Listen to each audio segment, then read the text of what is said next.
I am Srishna Gurti of Andhra Pradesh.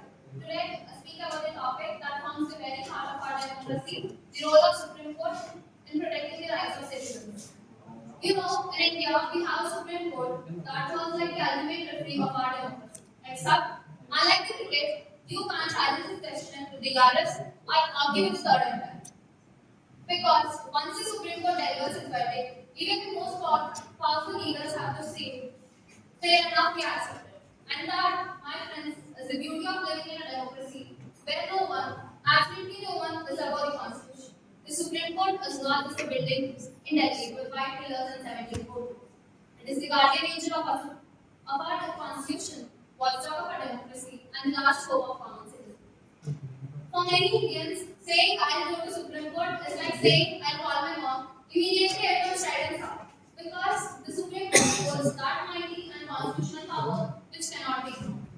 Our constitution gave us fundamental rights, right to equality, right to freedom, right to constitutional remedies, and right to life and liberty.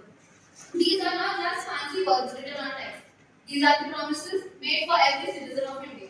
And the Supreme Court is the guardian of these promises. Take Thomas Kesavan Bharti case of 1973, where the court protected the basic structure of our constitution, or the Menka Gandhi case of 1978, where the court expanded the meaning of right to life and liberty under Article 21.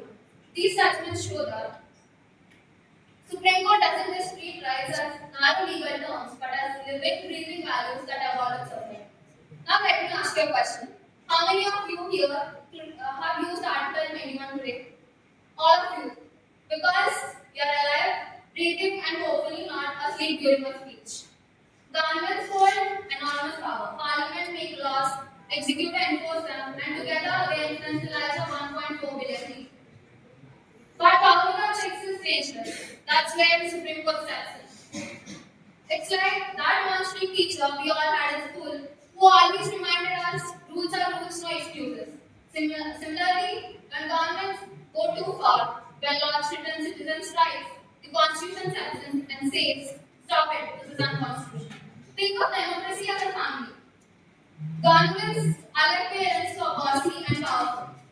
Parliaments are like chatty uncles who keeps debating everything, and Supreme Court is the wise grandparent who doesn't speak often, but when speaks, everybody listens and obeys. But beyond protecting individuals from state power, Supreme Court has also been the voice of social justice. Through its innovative use of public interest litigation, it has allowed the weakest, the poorest, and the most marginalized citizens to be heard. Imagine this. Anyone, even a student like us, can write a letter to the court, and if it affects the public interest, it can be treated as a case. From environmental protection to human rights, from the rights of prisoners to the dignity of LGBTQ communities, the Supreme Court often led away. Is it perfect?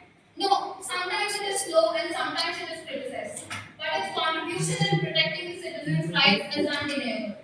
So, my friends, the Supreme Court's role in protecting the rights is not just legal but deeply human. It ensures that all mighty are accountable and the weakest are never invisible. It also reminded us justice is not a privilege for you, for few, but a right of all. The Constitution gave us rights, but the Supreme Court gave us the courage to believe in them. So, as a citizens, it is our responsibility is also equally important. We must exercise our rights wisely and respect the rights of others. And also remember that justice doesn't just start in courtrooms, but also in our very own hearts and actions.